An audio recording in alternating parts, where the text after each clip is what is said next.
Hello, welcome to Gardener's World. Now, I have to confess that the dahlias here at Longmeadow this year have not been good. In fact, I'd go so far as to say they have flowered less than I have ever known them before. And that confused me for a bit because I had done everything I've always done. You know, for 25 years, I've grown dahlias in the same way, and I'm talking particularly about the ones in pots. Pot them up in the good rich compost, and then every Friday morning they get a soak and a feed, the Friday feed. But this was an exceptional year, and they should have been watered at least twice as much. So next year I will use the evidence of my eyes rather than just draw upon experience. But having said that, I've learned something, and also the dahlias may not be at their best, but the rest of the garden is still looking really good.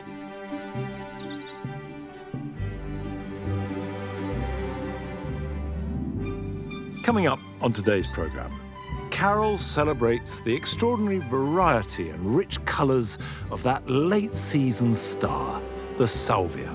It's as though they wait till this very moment to make an exhibition of themselves. Arit Anderson investigates the extent of the use of plastic in our gardens and what steps are being taken to make it more recyclable. This is fresh off the production line this morning. Wow. Effectively, it's 98% recycled material. And I will be planting bulbs into meadow grass that are suitable for damp, shady conditions.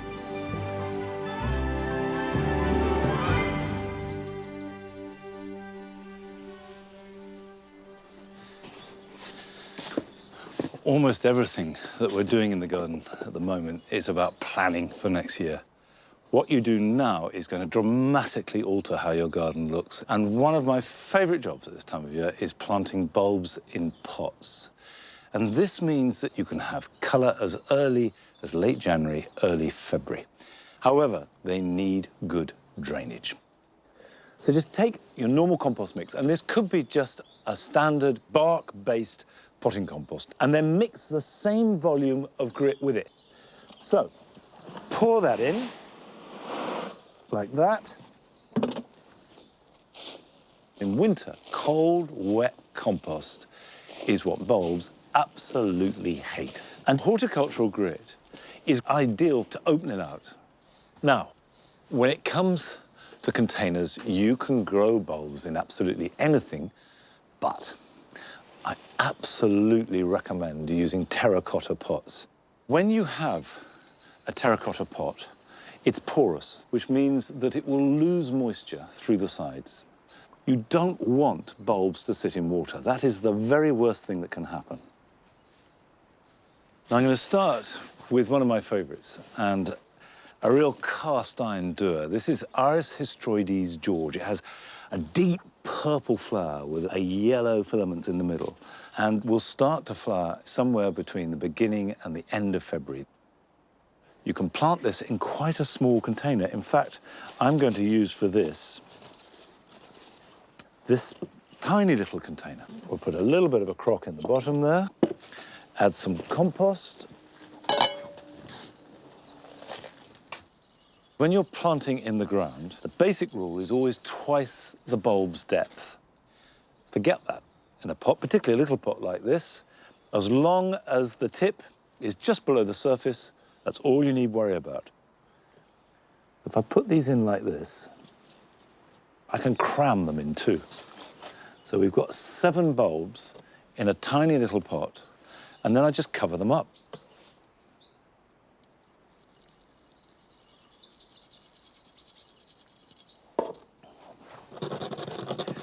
And a good tip is to put a layer of grit over the top of that, because when it rains or you water them, there's a real risk that these delicate satiny petals, which are only going to be about that high, get splashed and get muddy.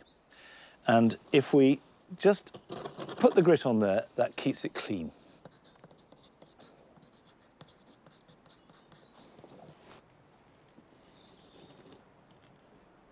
I'm now going to plant one of my favourite daffodils. It's as common as muck, you see it everywhere, and for very good reason, because it's just lovely. It's tete-a-tete.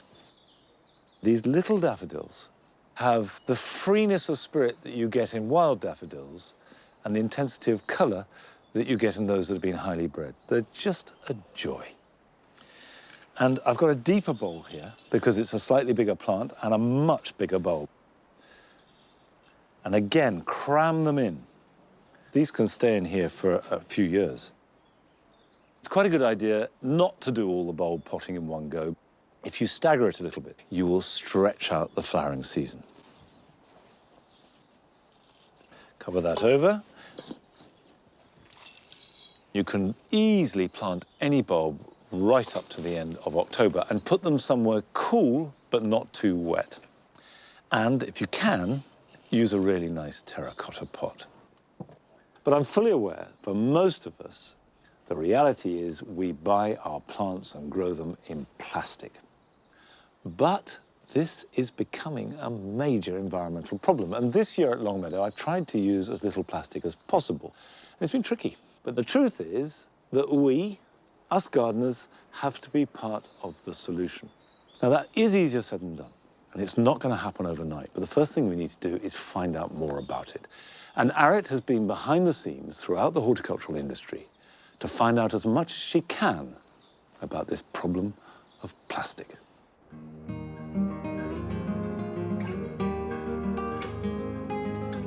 Back in the 1950s, plastic was the wonder product that transformed the way we live and shop. We live in a world surrounded by plastic.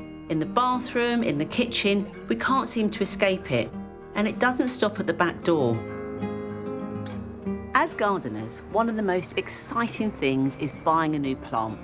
We find the perfect flower for that gap in the border, buy it, plant it, ending up with a plastic pot to add to that pile of pots hiding in our gardens.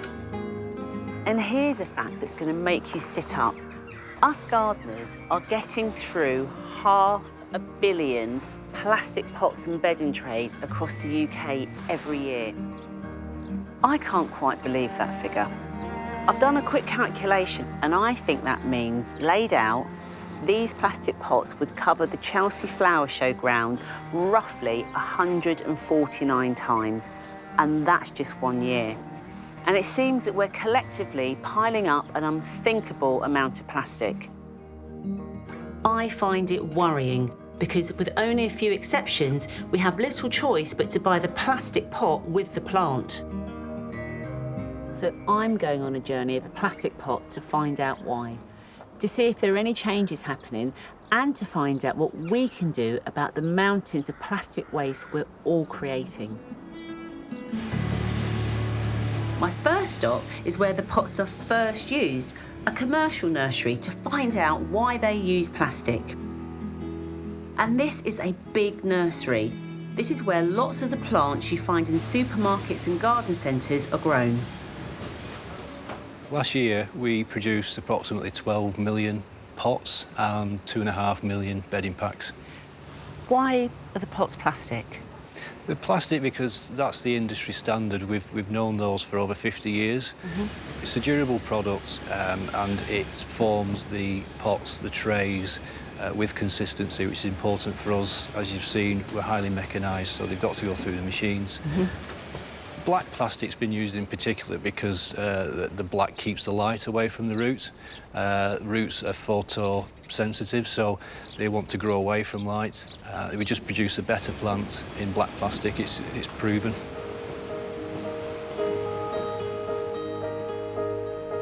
It seems that plastic, and especially black plastic, is the way we most effectively mass-produce plants healthily.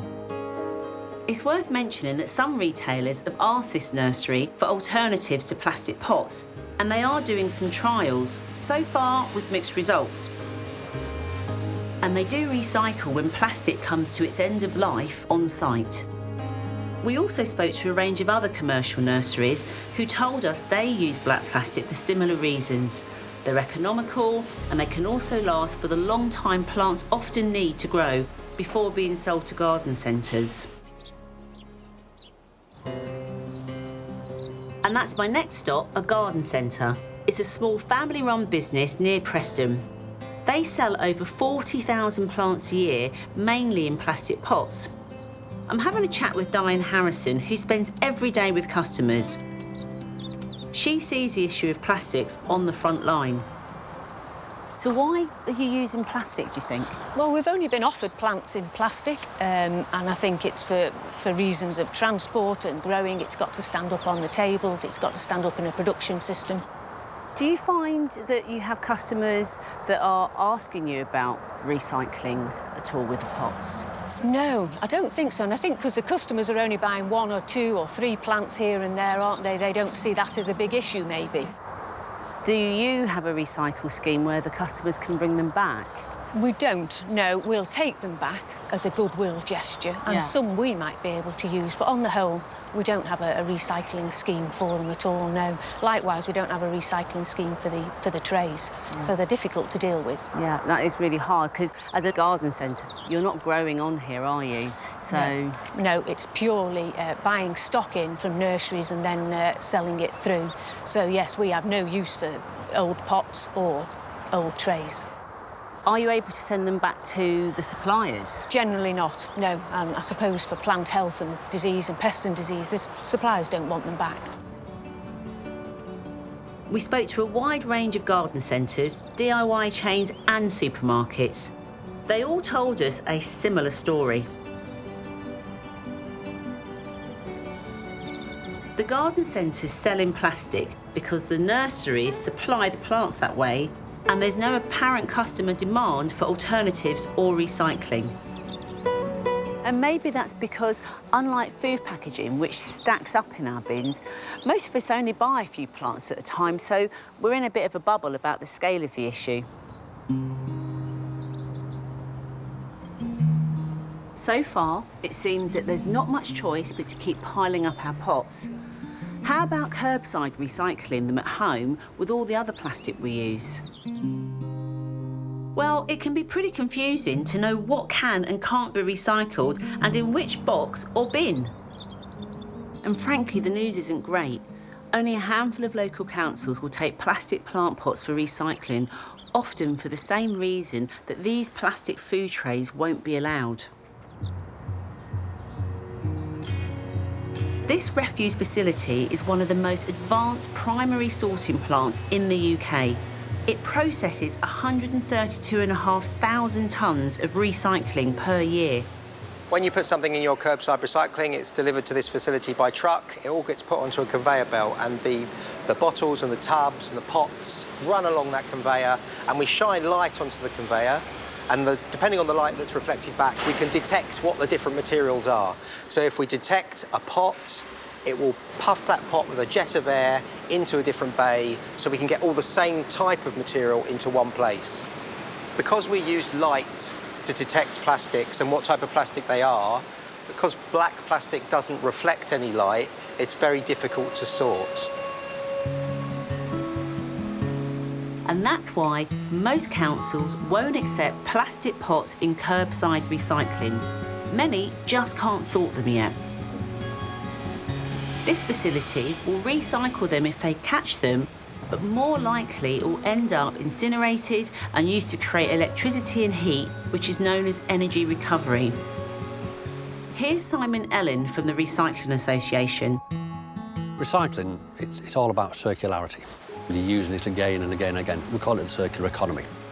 The problem is with incineration, with energy recovery, is that you break that circle. Plastic is petroleum-based, and it's not replaceable. So you burn it, then that is the end. OK, you're generating the energy, but you lose your non-renewable fossil fuel. And that seems to be the crux of the problem. This can go in the household recycling bin and will go on to become something else. But on the whole, this can't. So what's happening is most of us are stockpiling plastic plant pots with nowhere to go, and the industry is creating even more pots to satisfy our desire for more plants. And this can't go on forever. Surely this isn't sustainable and has to change.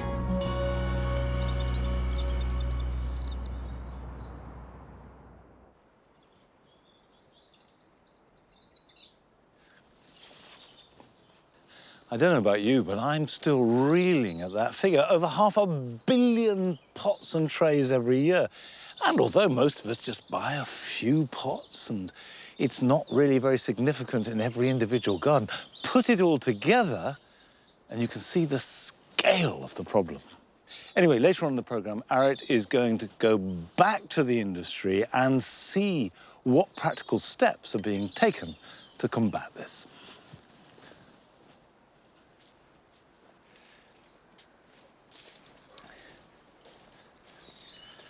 Well, I'm going to plant these into a little gap. And these are Primula capitata. But primulas in the damp garden always look good.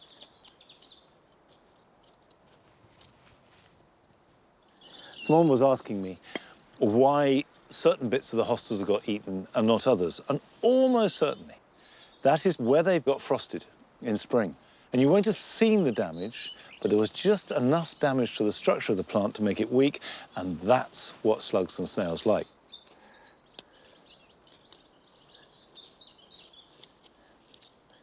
That's a little cameo added in the garden. And of course, I will keep these pots, wash them, look after them, and reuse them for as long as possible.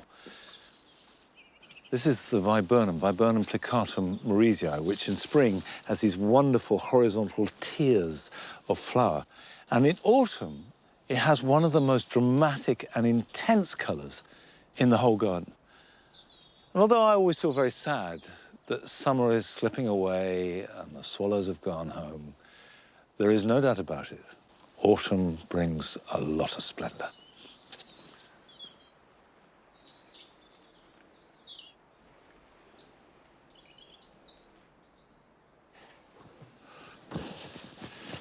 Right.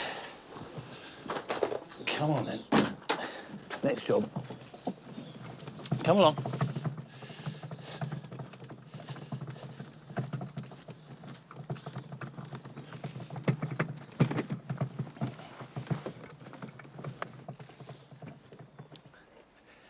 This piece of ground, which was mown as lawn for about 20 years, has one huge disadvantage, and that is it floods badly in winter. So the ground can be really wet for 6 to 8 months of the year. It's also got quite shady because the hedges have grown. However, I do want to convert it into what is essentially a wildflower meadow. Now, I've scattered some wildflower seed in here. I've added a few perennials, and now I want to add just 3 bulbs that will thrive in this slightly shady, rather damp soil. Now, the first is a small bulb, but it's a really dramatic flower. This is Fritillary meleagris, the snake's head fritillary. It's one of our native fritillaries, and it naturalizes in damp water meadows. And if you want things to look natural, don't place them. The best way to do this, and it's a tried and tested method, is just take a handful and throw them on the ground and plant them exactly where they land. Don't worry if there's a group of 3 or one is out on its own. That's how they grow in nature. What you can do to make life easy is to use one of these. This is a bulb planter, and it is so useful when you're planting into grass, because it works like this. You push it down, you lift it out, pop the bulb in, and ideally plant at a depth of 4 inches. If they're too shallow, they can dry out. They're more likely to be dug up by squirrels or badgers, and much better to get them down deep. So that's the first one. And then what you do with the second, the plug is pushed out, and there you are, and you just pop that back in the hole on top, like that. If you're planting into grass, make sure the grass is cut really short before you start, and that will make it much easier to make the holes, to see where the bulbs fall, and actually will do no harm at all.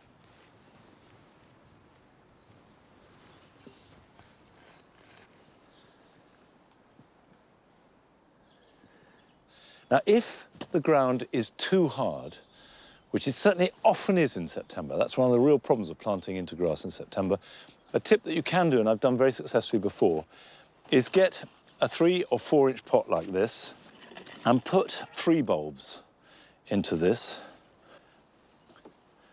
and then just cover it over.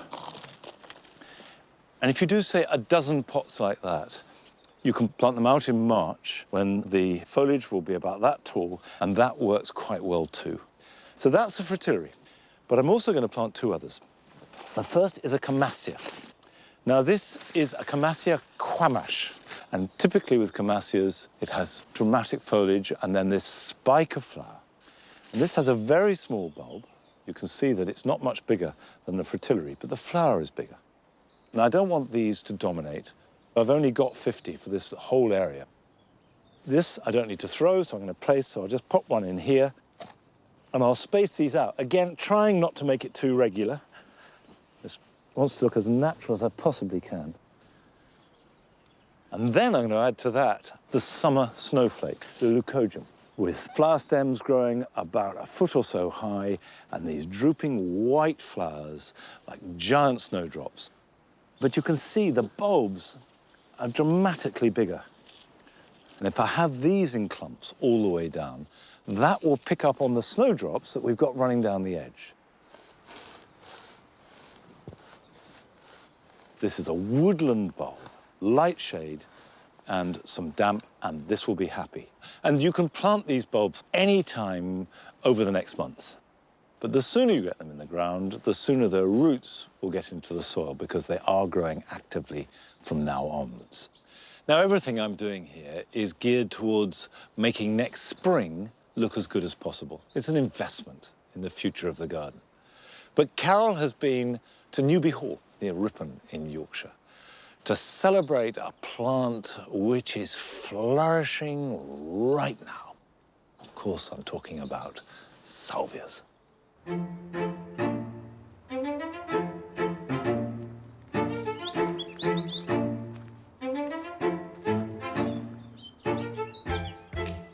As summer begins to ebb away and the birds take up their autumnal song, we all get used to the idea that our gardens are quietly going to sleep.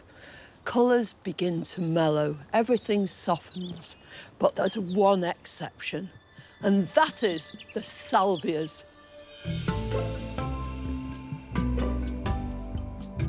It's as though they wait till this very moment to make an exhibition of themselves with gorgeous colour that fills the garden with joy and gaiety. The name salvia comes from the Latin word salvare, which means to feel well and healthy.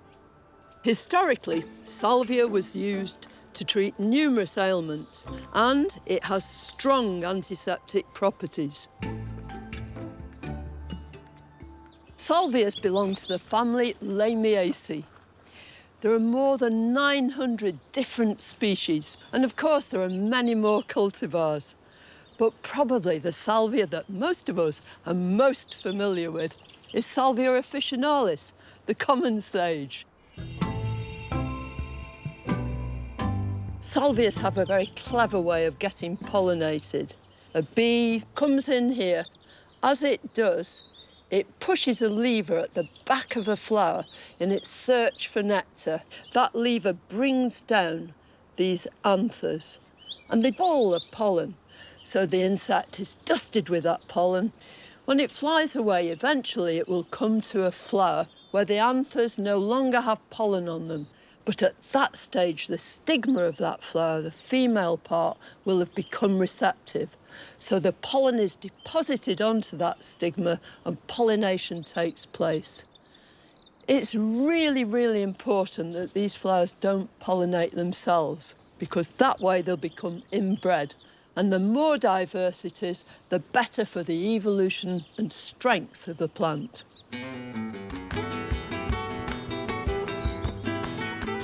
There are salvias from almost all over the world, but at this time of year, the majority of plants in full flower hail from the Americas.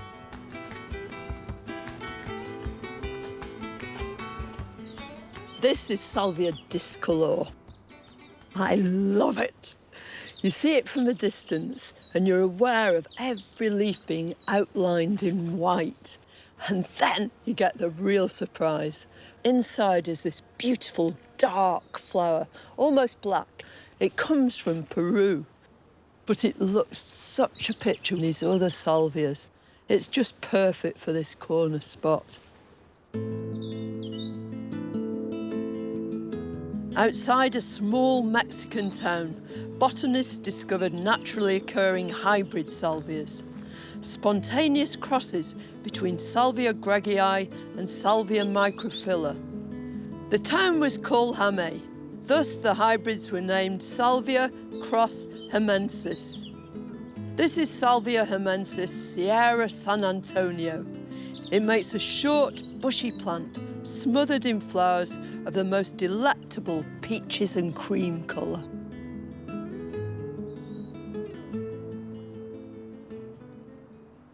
This is possibly the most popular salvia in the whole of salvia history.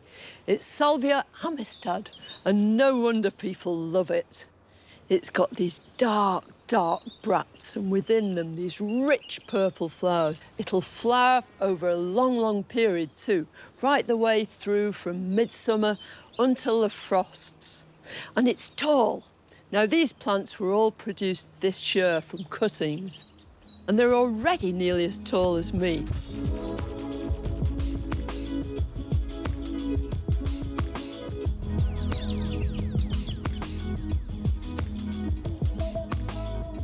Salvias have to be amongst the easiest plants there are from which to take cuttings. You can do it at almost any time of year, providing you've got good green growth and just cut under a leaf node. Or side shoots, which you can actually detach with a heel and then straight to the potting bench and we'll pot them up. So I've already got some lovely gritty mixture in here because you want decent drainage. And then, first of all, I'm going to just neaten that heel, because if you leave it too long, it can cause your cutting to rot. Take off the bottom leaves, and then in here, just nip out that growing shoot. You can use anything to dibble them into this pot, so down to a decent depth. And then push them in so they're down to the base of those leaves.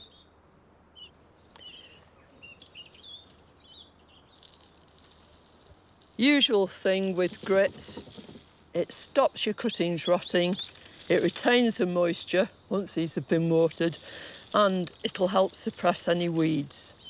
Water well once, which will settle the compost around the cuttings.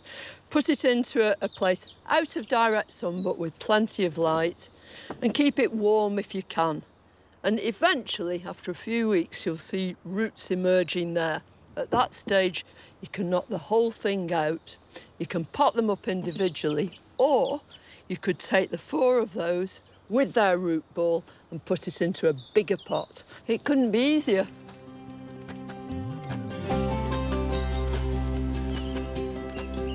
Salvias are incredibly easy to cultivate. Their major requirement is sunshine. Water them really well and then let them go.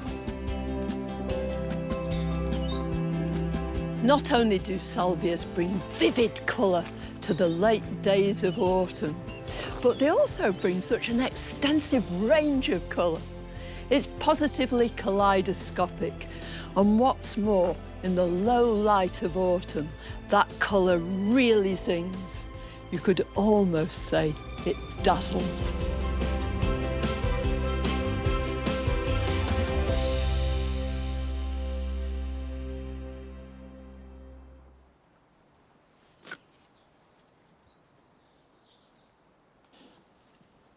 Well, I do agree with Carol that salvias are a joy, but they've been even worse for me than my dahlias this year.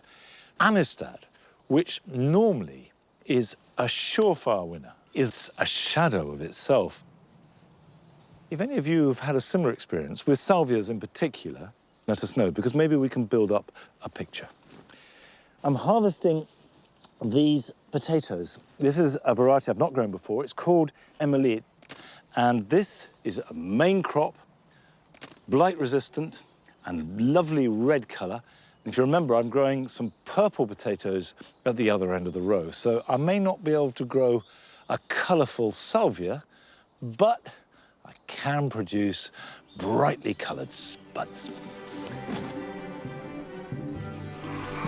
Now, still to come, we visit a tiny but exotic garden in North London. You create the illusion that the garden keeps on going, but in reality, it just ends 6 meters away. But first, Mark Lane reveals the design secrets of prairie planting.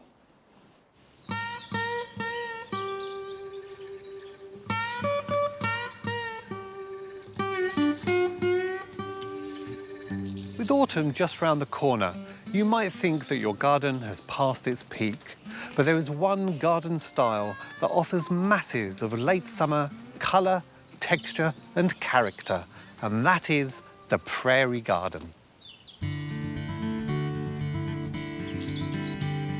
Prairies are synonymous with the Great Plains and grasslands of North America.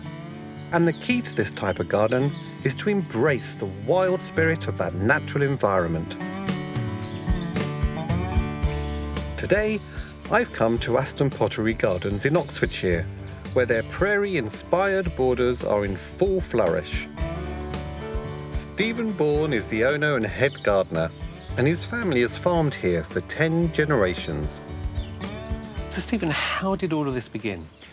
It started about 35 years ago with my wife Jane and myself, and we decided that we would set up a pottery. And it's just grown and grown and grown, and then the gardens have grown around the pottery. There's all these wonderful ornamental grasses throughout the garden, and a real prairie theme going on. Why is it that you like that style? Well, I think probably the informality of it all, really. We've sort of taken the prairie-style planting another step further, in that whereas people generally plant in swathes of colour and waves of colour, we've actually started to develop it here so that when you actually look at it, it's a whole series of individual plants, much as you get on a North American prairie. You know, you look, but they're all dotted around, almost uniformly distributed amongst the whole thing. Well, it is absolutely stunning. I just want to go and see more of it. For me, the prairie style is one of my absolute favourites. In fact, my whole garden at home is based on prairie planting. But here, they've expanded on that style and taken it to a whole new level, mixing grasses and flowers for a truly unique look. So how do you transform your own outdoor space into a slice of the North American wilderness? You don't need masses of space, but most prairie plants do need plenty of sunshine. A few do well in shade, but ideally you need a sunny location for optimum flowers. With plants at the heart of this style, you won't need to think too much about hard landscaping, but a feature pathway can add a striking and practical element, allowing you to enjoy your borders from every angle. Ornamental grasses are the bedrock of this style. Go bold, go tall, and go big. By planting them en masse, you create impact and wonderful movement. Lower down, you're looking for drifts of colour, evoking the naturalistic planting of meadows. Not every plant is a candidate for the prairie garden. Some are too aggressive, while others just aren't showy enough to make the cut. So here's my guide to the VIPs, the very important plants you'll need to get going.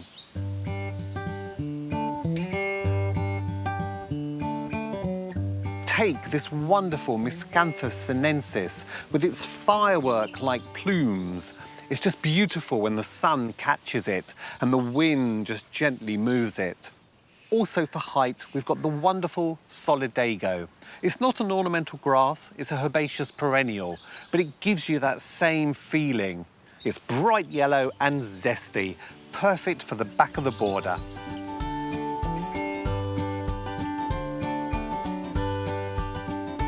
Dahlias are brilliant for late summer colour, and they'll go on for weeks from now. And just look at how they contrast against the willowy stems of these grasses.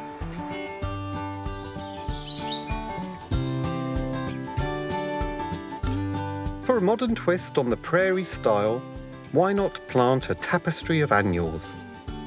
Here, there are thousands to choose from, but Amaranthus, with its fiery spikes, amidst this colourful border, the effect is kaleidoscopic. The prairie style isn't for the faint-hearted. It's big, bold, and may require a few gardening hours. But if you're willing to channel your inner pioneer spirit, this can be a garden of pure escapism, a place to transport you to the flowering grasslands of the Wild West.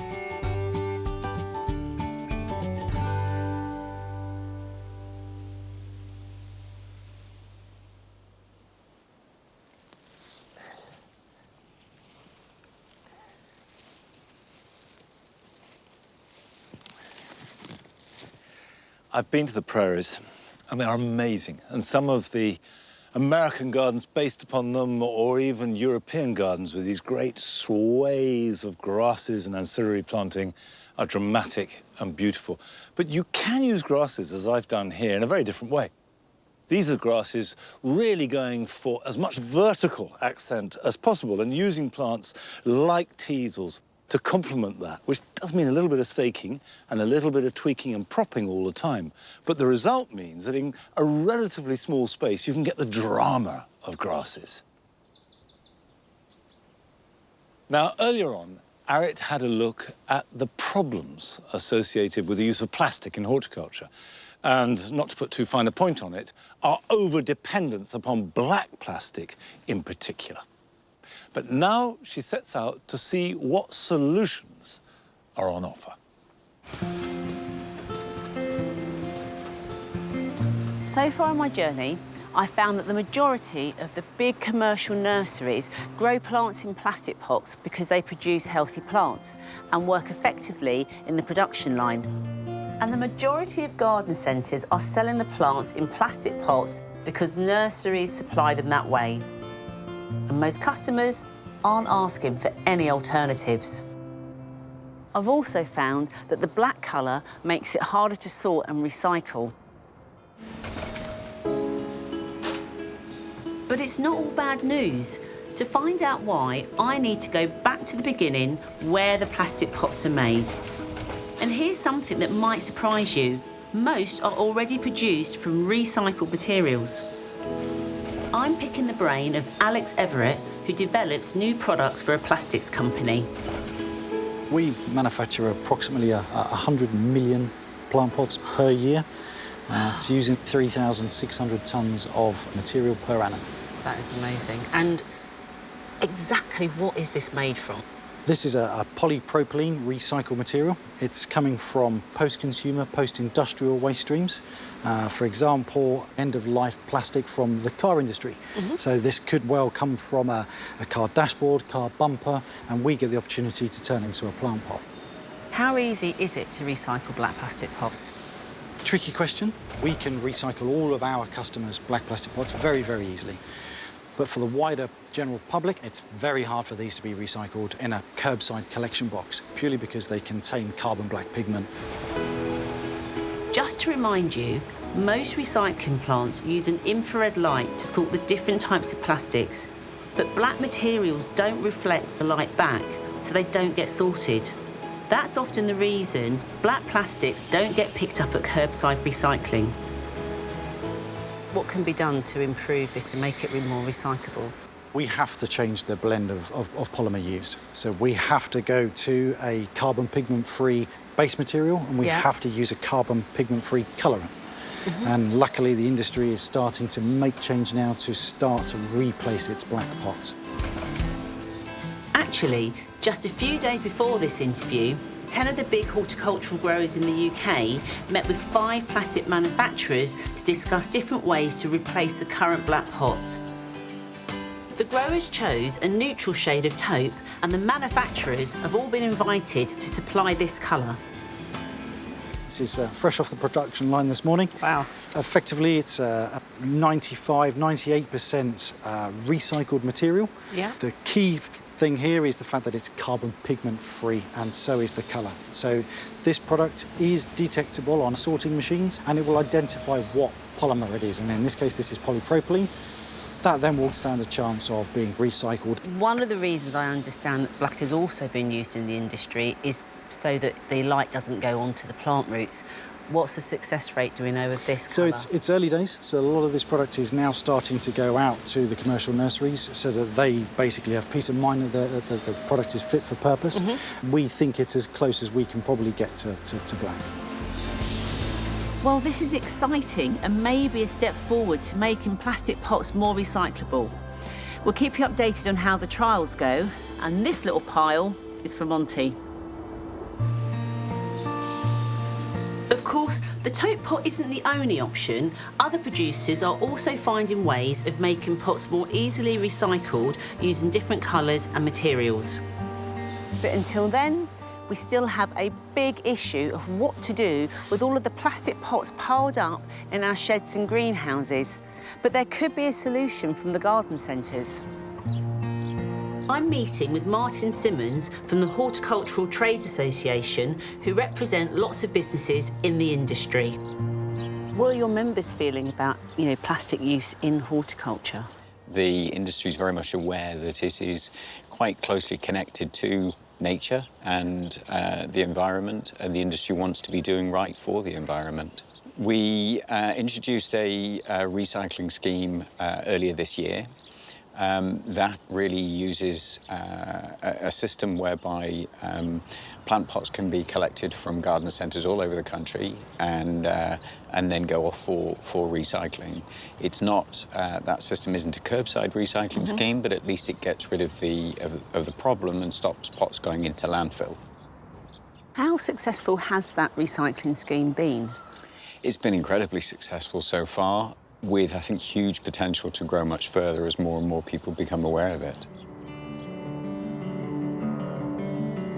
It launched just a few months ago, but so far, only about 30 garden centres have signed up, citing a lack of storage space, some having to pay to have it taken away, or customers using the pot collection as a place to dump other waste. But they are now recycling up to 40 tonnes of plastic a month. So it's not perfect, but it definitely seems to be helping. Of course, the best situation would be for them to be recycled on your doorstep. But there seems to be a lot of barriers that currently prevent that at the moment. We asked the man in charge in government, Michael Gove, what steps he'll be taking. We do need to do more in every sector. One of the things we're looking at is the whole producer responsibility scheme and asking ourselves, is there more that we should ban and is there more that we should tax as well, so that we make sure that the environmental costs of using particular types of plastic are borne by the people who produce this material in the first place. And not only is that a way of generating more cash, actually, which we can then put into recycling, it also means it's a spur to innovation so that companies that are producing alternatives can find that they're more competitive. We also asked how he's planning to make curbside recycling easier. There's a wide array of different the rules and regulations on recycling, depending on where you are in the country. And one of the things that we hope to do with our resources and waste strategy that we're publishing this autumn is to try to bring a degree of coherence so that across the country, wherever you are, you will know how to recycle, and we're going to make it, I hope, easier and clearer for everyone to do the right thing. In the meantime, there's a simple step we can all take, but it does take a bit more effort. Back to Richard Kirkman at the refuse facility. If you can't reuse your plastic plant pot, then you can bring it to one of these household waste recycling centres. You should have one locally. Some people know them as the tip or the dump. But these days, we recycle everything that comes here. We'll put them in the hard plastics. They'll go off to be cleaned and washed and made back into new things. But it isn't nationwide. You'll have to check whether your local tip or dump will actually recycle plastic plant pots, not just take them to be disposed of.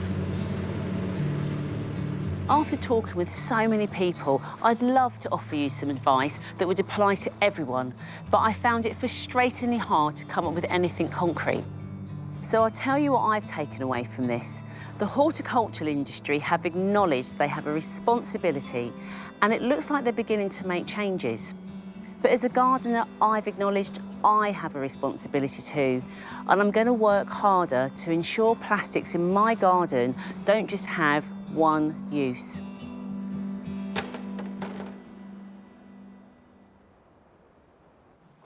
It's clear that big changes are needed, and this issue isn't going to go away. But rest assured, we will be revisiting this story next year and talking again to DEFRA to see if the new strategies mentioned have been put in place, and if they have, are they beginning to make a difference? The good news is that at least everybody is acknowledging that there is a problem and we have to do something about it. And the development of this new pot made from recycled material, which I didn't know about, and I think that is a really positive move, if it works, is going to make a difference. But the critical thing, of course, is does it work as a pot? Does it grow good plants? And that's what we need to know. So I'm going to do an informal test. This is not a proper experiment. That's happening in the industry, and lots of people are doing that. But what I thought as a gardener is I would grow the same plants in both pots. And I've got 3 different types of plants. I've got erodium, which have got fibrous roots. I've got teasels, that have got a tap root, and I've got Hatunia, which have a really fleshy root. Now, I'm using my standard mixed compost, and there's enough here for all the pots. Take 1 scoop and put it in the bottom, and take the pot and sit that on top and fill around it. Don't worry the fact that it's on top of the pot, because I will show you what we'll do.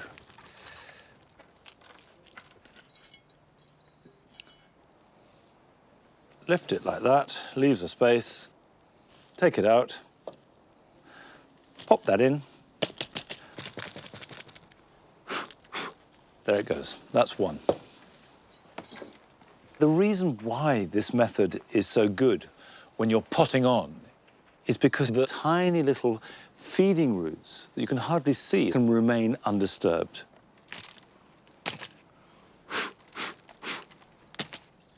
Right, that's the first plant. Now, the teasel are a classic taproot plant. It's a completely different type of root. So we need to label that. That's a teasel. And finally, we have a Hatunia. It's a good example of a plant with a nice fleshy root. You will see they are very different from the other 2. Put that in there. And last,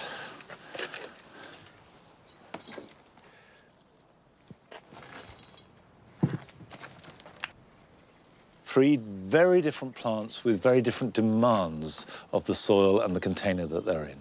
And I'm going to do 3 of each, just to make sure I've got all bases covered. And I shall store them all side by side outside the greenhouse. They will all be watered at exactly the same time. They'll be exposed to the same amount of light. And then we'll come back next March and see how they are and follow their progress right through till next summer. I have to stress, this is not a scientific test. It's just a matter of interest on my behalf to see how they fare. Now, the purpose of growing any plant, doesn't matter what you grow it in, is to make a lovely garden. And we went to North London to visit a tiny garden, which is also very beautiful. I live and work in London. After a busy day at work, I can't wait to come in the garden. It very much feels like my haven, my sanctuary. I love it. I moved into the flat back in 2010. When I came in, the first thing I saw was an empty space, boring space, I must say.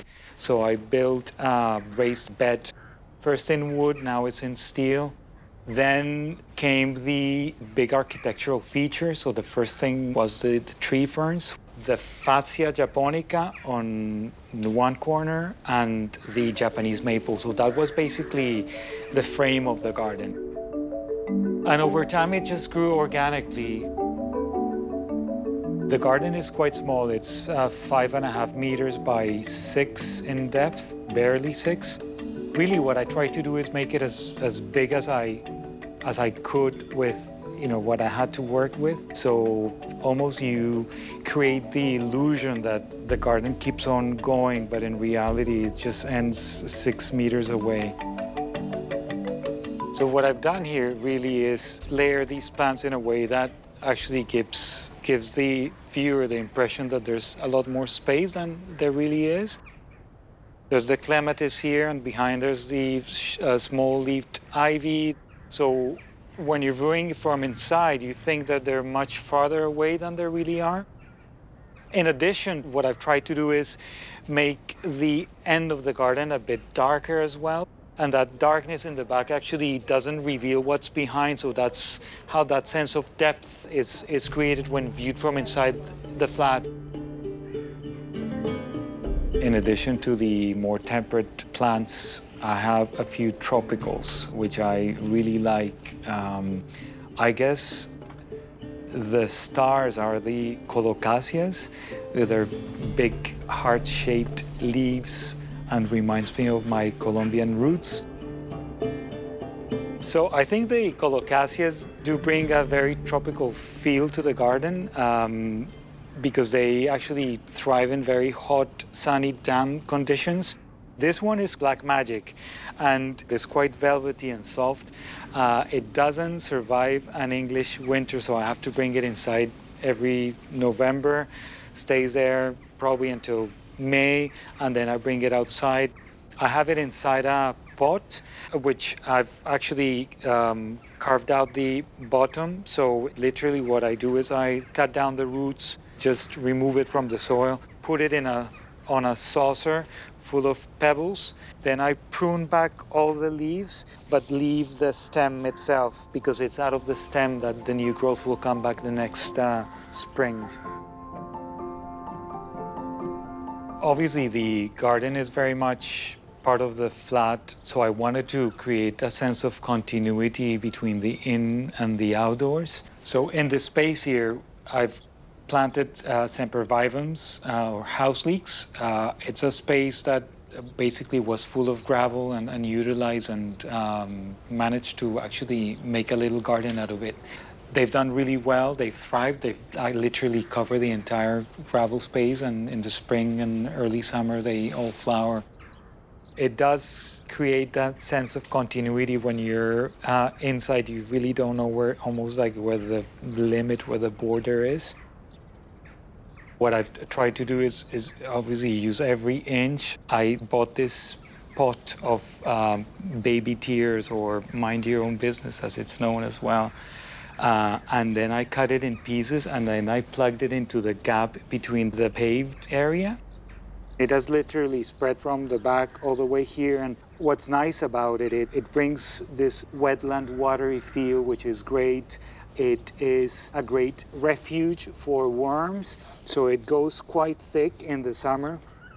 I would warn people to use it in places where it doesn't invade, so avoid it in lawns. However, in patios like this one is great because it holds all the different pots together. So it's a nice coverage for the plants, for the wildlife.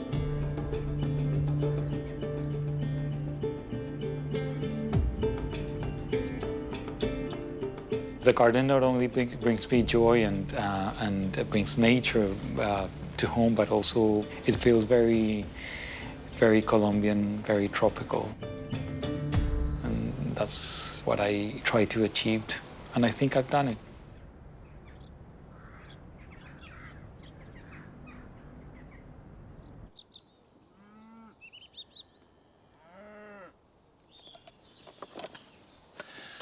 Funnily enough, the very first garden that Sarah and I ever made was just down the road from there.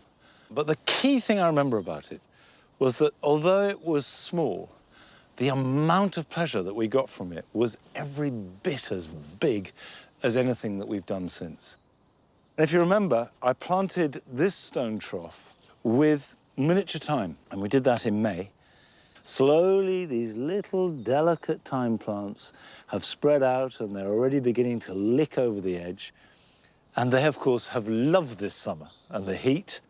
The fragrance is fantastic. And in this trough, a curious thing has happened. We've got all these little lavender seedlings. It shows you what lavender likes, because you've got the lavender hedge, it seeds itself, and then the seeds fall into this almost pure grit, and they love it. So what I'm going to do is dig them up, pot them up, grow them on, and I can have another lavender hedge. And the idea is just to tease it out without damaging the planting that it's growing through, which might be easier said than done, but I want to get as much root as possible. There we are. Nice long root. And like all bare root plants, this is when it's at its most vulnerable because they dry out very quickly. So have a plastic bag with you and just pop it in, and then that will keep it moist for the next 20 minutes or so before I go in and pot up a good collection of them. Now, you may not have lavender seedlings to dig up, but here are some other jobs you can do this weekend.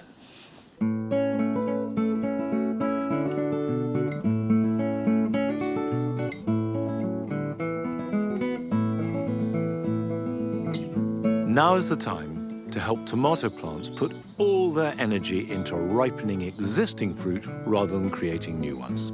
Remove all the top of the cordon down to the top truss that already has green fruit. And this will give them a real chance of ripening.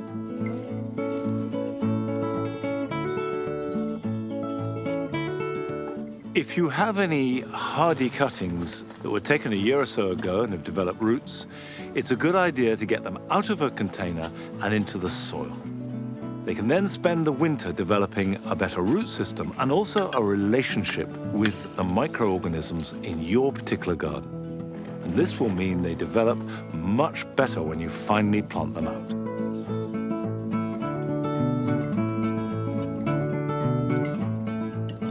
Do not be seduced by the amount of growth that your pumpkins and squashes are showing. Most of it is not helping the development of the fruits.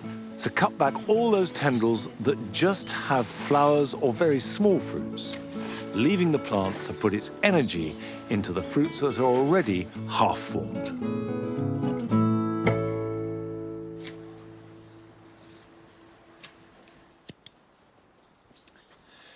The old shrub roses that I absolutely love tend to have a single flowering, somewhere from early June to the middle of July. But the modern shrub roses, and I've got three behind me, there's Crown Princess Margarita, the Pilgrim, and Charles Darwin, all will reflower. And this is one of their great virtues. They're fantastic from the end of May into July. Then this year, they just stopped dead. We didn't have a single rose throughout the whole of August. But now they are coming back, and they will go on flowering into November even. So that is a real autumnal bonus that we get here in the garden. But it's all we've got time for today. We're back next week at the slightly earlier time of 7:30, so don't turn on at 8 o'clock and wonder why we're halfway through. 7:30 next Friday here at Longmeadow.